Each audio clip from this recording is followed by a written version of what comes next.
Hey guys, today we're going to talk about collections in Rust. One of the supported collection types is vectors. So a vector is a data type in Rust, which allows you to store data contiguously in memory. And for it to work, the data type has to be of the same type. And if you've used any other programming language in the past, like C, you understand why this is a constraint, why this is necessary. As you know, like we have different data types like integers, strings,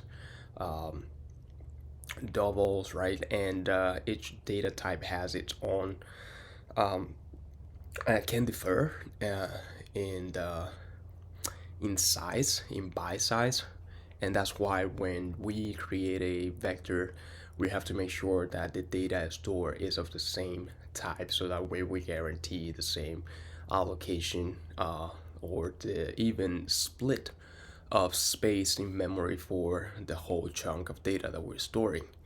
So we know so far that a vector is one of the collection types supported by Rust, and we also know now that the data store has to be of the same type. So let's jump into the code editor and see how we can create a vector and understand uh, like from a very basic perspective, like how it works. So the way we create a variable in Rust, we know that it's with the word let, and just for the sake of this example, we're going to have this variable be able to be uh, mutator. So we can mutate this variable that we're creating. Then we pass the name of the variable. In this case, we're going to be using the letter V, just which is which stands for vector.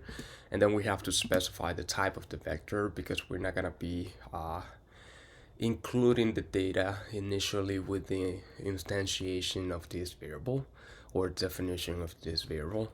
Uh, the way that we indicate that this is a vector is using the keyword VEC, and then we have to specify the type of data that is going to be stored in this collection type. In this case, it's gonna be a 32 bits integer, right? And then we just assign the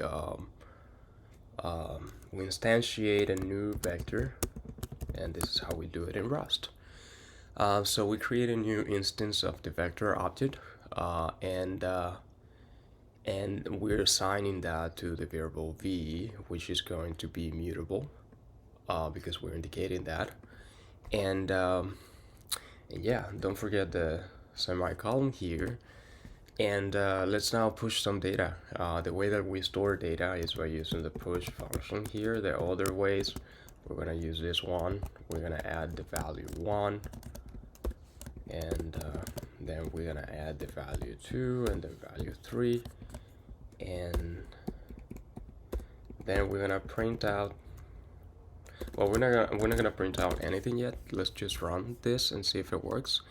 You know that the way that we run this is by running cargo run within the target, and we're inside of the target right now.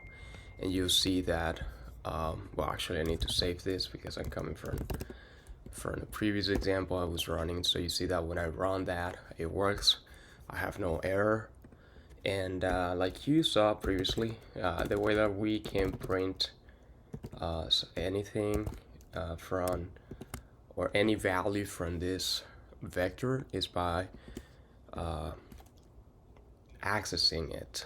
But how do we access this vector? So let's see. I can say the value access is, and then let me create a new variable called value. So value, this is an interesting one because I want value to be a reference to one of the values stored inside of this vector. And the way I do it is by specifying that this value variable will be of type pointer, if you will. And the way we do that is using the ampersand and then the type of the data stored in the memory address, and then we just have access to the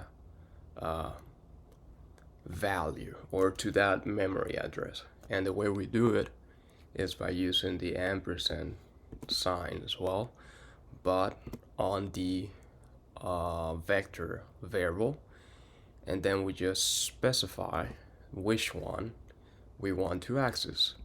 So let's access the number 2, and you know a vector is a data collection that indexes its value numerically starting with 0. So this is the item at index 0, this is index 1, and then this is index 2.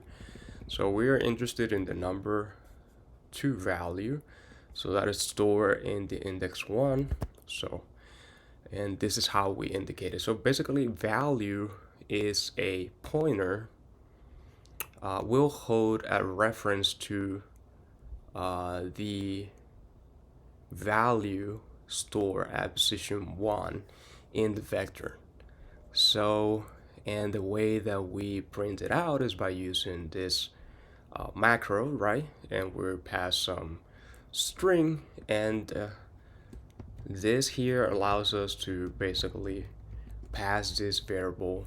So this is how we do this interpolation to pass this variable and get the value printed out. So let's save it and run it. So there's a problem here, and it's because I forgot to include the semicolon. Semicolon there.